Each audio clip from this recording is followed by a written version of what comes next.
Hello, and welcome back to another episode of Critical Reactions with your host, Bryan. This is a bonus video for the week, and it is going to be our final bonus video for Pride Month. It is July, but who cares? We can celebrate Pride whenever we want. So we're going to be pushing this one into the beginning of July. This is a band that actually has a ton of push within the community for me to check out, and I figured when I saw their name in the list of LGBTQ bands, I figured why not finally get around to this. Let's see what this band's all about. This is going to be Others by No One. The song is called Death of a Clone, and this is going to be the guitar playthrough. And let's get into it.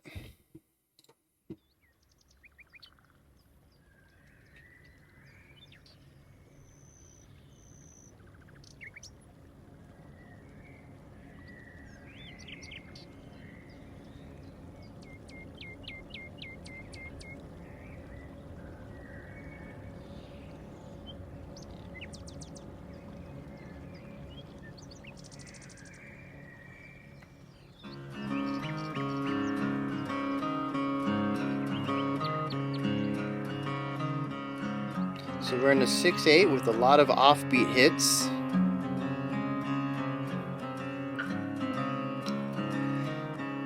Nice little rhythmic switch up there.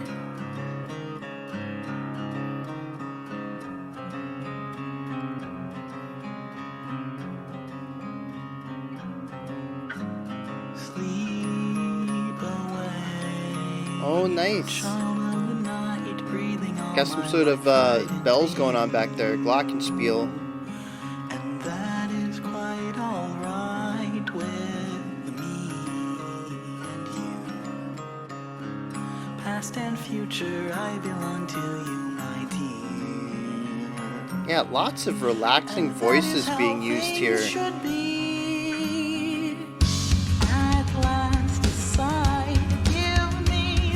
That's the first bit of drive there, is the drums. Not too relaxing anymore.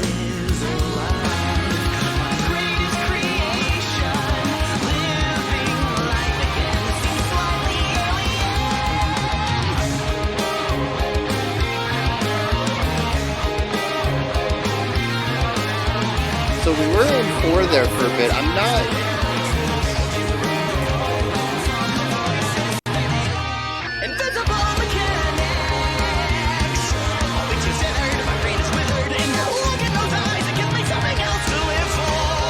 I can't focus too much on the time. I'm gonna be missing everything else.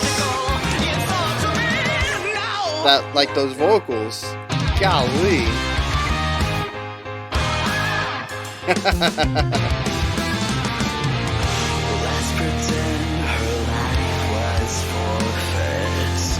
Back to 4. Brought down the energy a lot.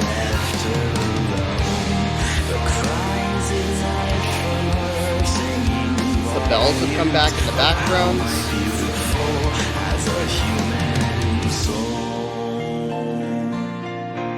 The voice has actually come under the guitar, with the guitar being a higher range than it, swapping their parts, their roles from just the last section, which is an interesting choice.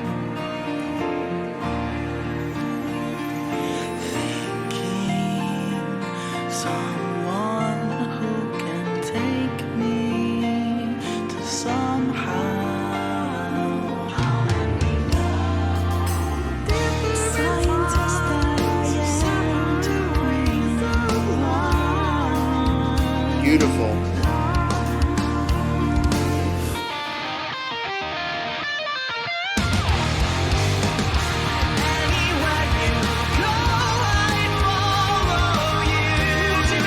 Very theatrical with that vocal delivery, very wide vibrato.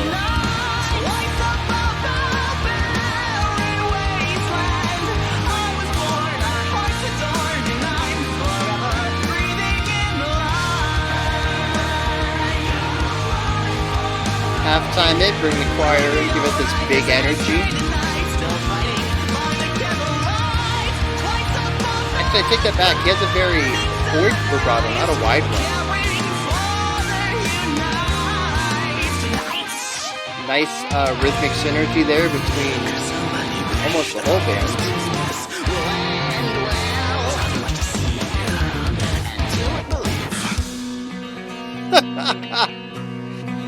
Definitely giving me a Between the Buried and Me kind of vibe. Randomly tossing in these technical parts for, a bar and then bringing it back and just all over the place.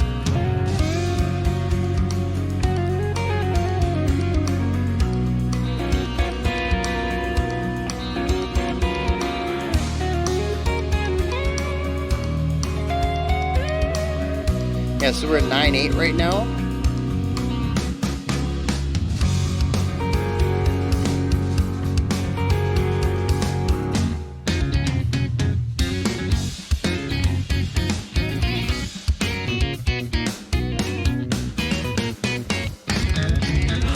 Yeah, the rhythmic synergy there was awesome. I love it when the drums kind of take a second to stop being metronomes and just they're part of the band, part of the melody.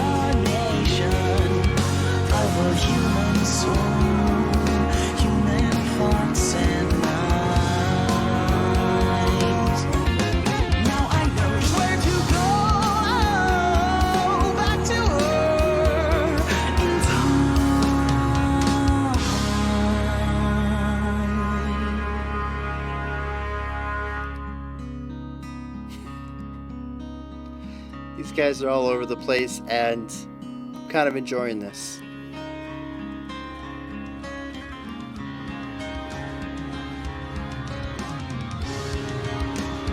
It's those little embellishments, even in that guitar line, that really bring us up to the next level.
Wild change-ups back to this very poppy 4/4.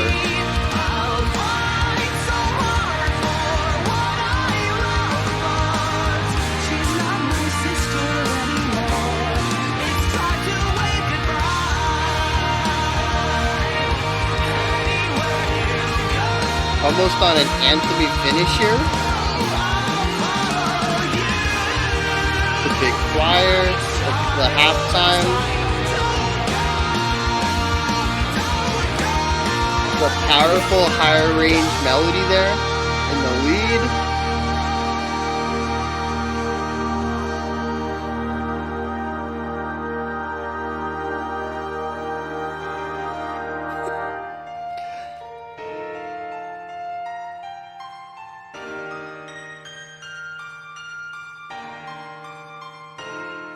Before my day has ended, thoughts of you are collected. Before my day has ended, thoughts of you are Yeah, so we have a 3-beat phrase with the way that the notes are running there against the 4/4 bar. I mean the 4-bar phrasing and the 4/4 time signature.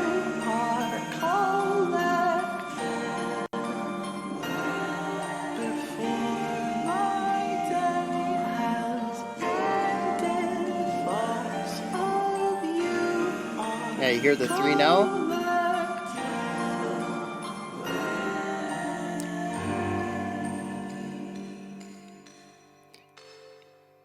So there at the end, bells were playing something between eighth notes and quarter notes, kind of sticking with really working on the beat and providing a pretty solid 4/4 idea.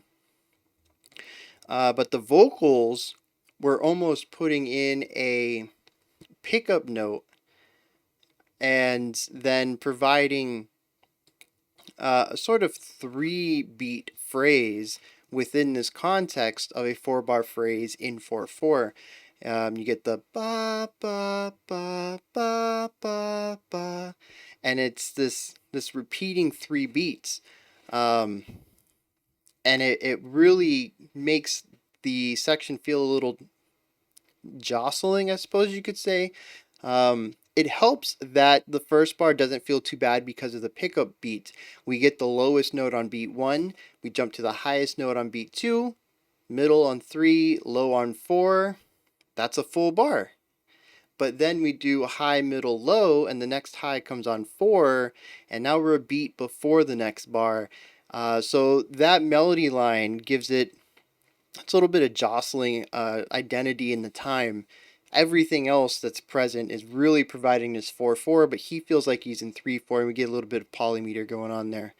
Um, though, like I said, there is that little hiccup at the beginning with the pickup note, which actually doesn't happen the bar prior, it happens on the downbeat, which makes the first bar feel fine, and the second bar is where the hiccup comes in, and I think that just amplifies the jostle of clashing those phrasing lengths together. So yeah, that was interesting. A little bit of thank you, scientist. A little bit of between the Barrier to me. A little bit of honestly, just a lot of stuff. The band is wild and all over the place and doesn't seem to have any weaknesses. Native Construct. That's another band that I hear in this, specifically their theatrical qualities, I think are very present in this one. But yeah, the whole thing is just, it's a trip from start to finish. And I really enjoy a lot of the sort of guessing game elements to it. I feel like I talked more through this song than I usually do, just because there's so many times I was expecting something and it didn't show up, or something interesting happened and I was like, I gotta tell them about that because, there's 100 things in here that are catching my interest. And I'm not going to be able to remember all of them at the end. I need to try to have like as much during song reactive comments because there's just no, even if I had a whiteboard, I would have to pause to take note of everything that really, you know, caught my attention and had me really hone in on it, be like, whoa, where'd that come from? I gotta, there's just so much. There's almost too much. And I'm going to get into that a little bit later. But I will say, just sort of as a thesis statement to this analysis, that I really enjoyed this on a technical, critical level. It doesn't really come together for me on a casual level. And maybe that's something that it might just take multiple listens, but like I said, we'll get into that. I don't think this is a perfect song, though I was greatly entertained by it. But let's start with their strong suit, and that is everything in the kitchen sink. I don't think they have a weakness. I said that already. They've played really poppy, upbeat stuff. They played whimsical math rock, kind of, wildly articulate, tapping. They played in pretty much every time signature under the sun. They can keep track of all of the time signatures, all of the transitions. Just the memorization of this song alone boggles me. The fact that they memorize an entire set list and play a show is just beyond fascinating to me. I know that practice makes perfect, and the more you practice the songs, they become muscle memory. You're not really thinking about, what comes next. You just let your body do it. I get that, but it's still a feat to memorize 30, 40, 50 minutes of such densely packed songs. It's uh it's just mind-boggling. Uh yeah.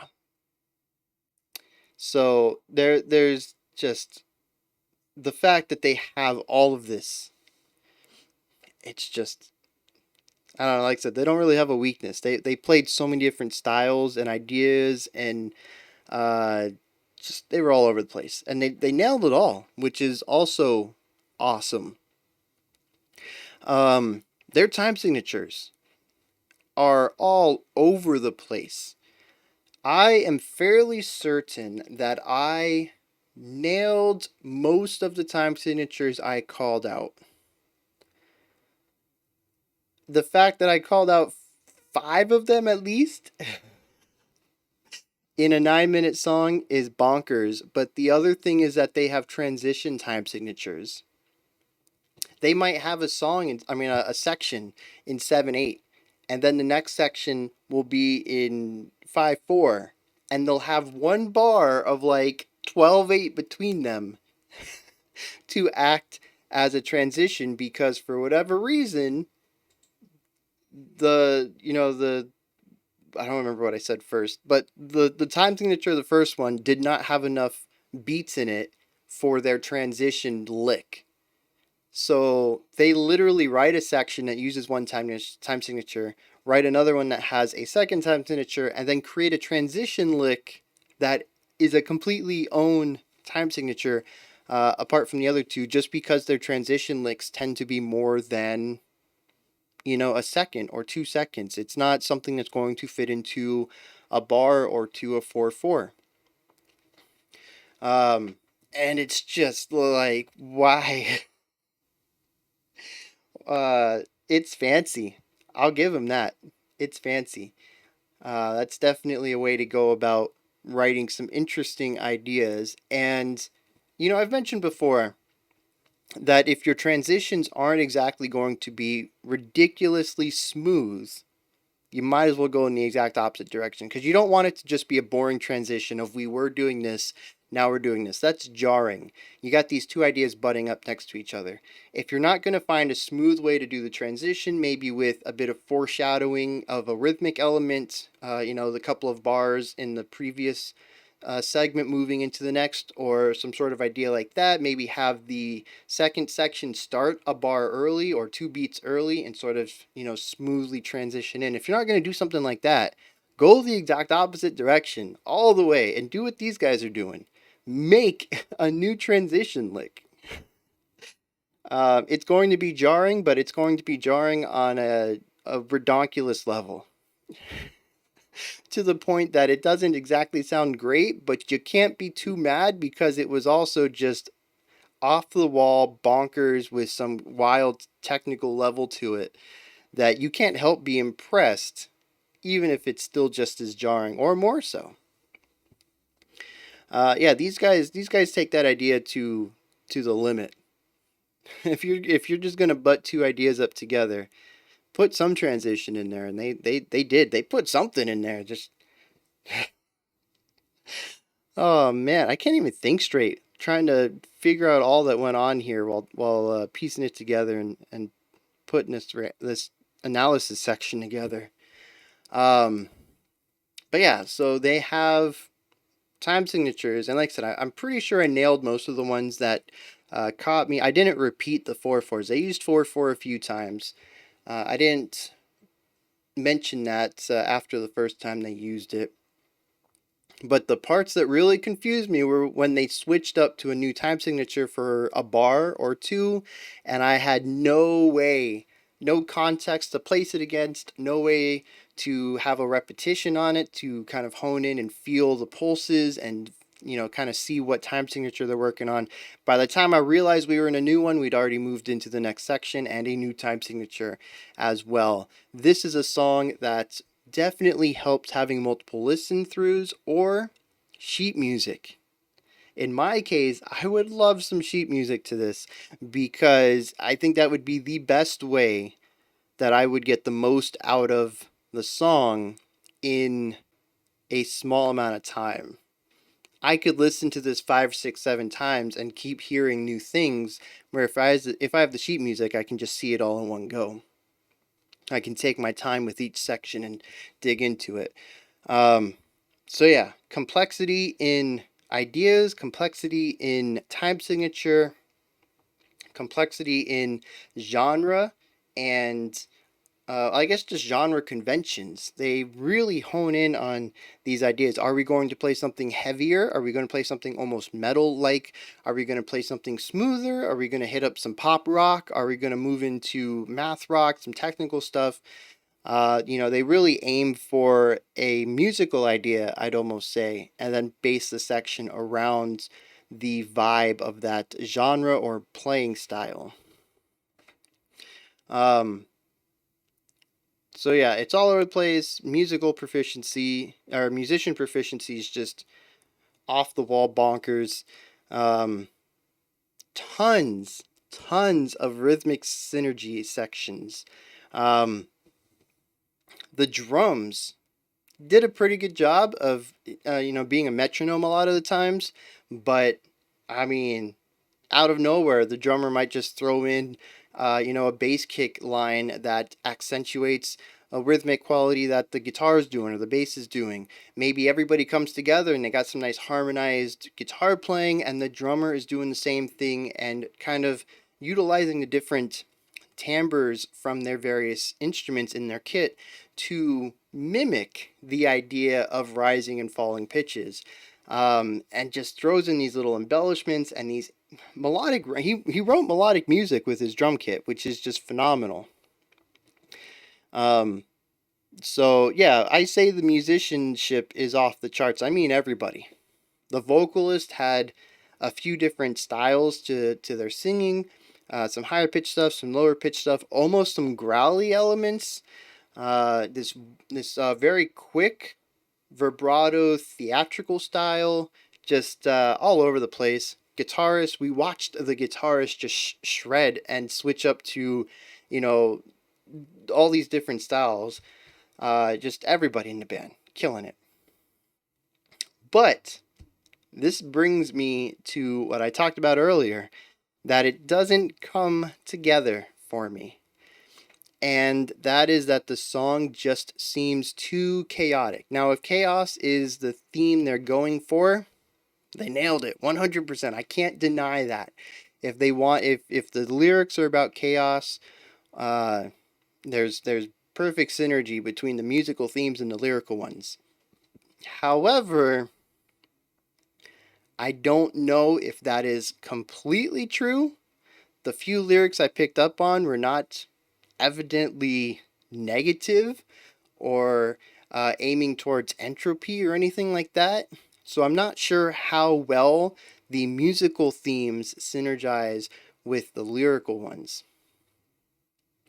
I can definitely see some concepts of chaos being applied to the theme, I mean, the title, Death of a Clone. Yeah, there's going to be some chaos, and having a clone is chaotic. You get the Spider-Man meme pointing at each other. You don't know who's who. There's chaos in that. There's uncertainty, but I don't know how the lyrical themes play into that as well. But without having that aspect for me to kind of lean into artistically and say, okay, I might not enjoy this on a musical level, but artistically, I see how everything molds together and comes out with a core thesis to the idea, and every aspect of the song delivers on it, synergizing well and creating a work of art. Maybe that's true on an artistic level, maybe it's not. Like I said, I don't know how the lyrics play into this. However, going on just the raw musical section, there is just nothing that really ties the song together from beginning to end, aside from some core repeated chord progressions that kind of show up throughout. It does provide a bit of an identity to the song. It's why no section really seems too far off from another, other than vibe or not texture, because the texture does change. Atmosphere.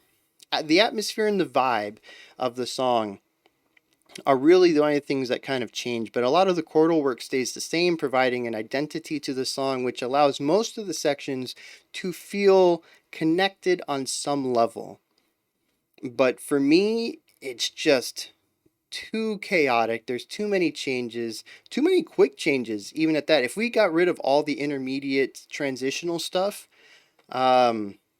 well, first of all, we'd have a lot of rough transitions. But second of all, I think we would have a song that would be a bit more cohesive. There is a lot of throwaway ideas tossed around in here, and usually those really add to intensity of chaos and lack of certainty, because anything could happen at any time. There's definitely this element of entropy through all of it. And like I said, if they're delivering on that theme, or if that's their intent is that theme, they're delivering on it 100%. But if they're not, there's definitely a mishap here, because the song ends up feeling disjointed.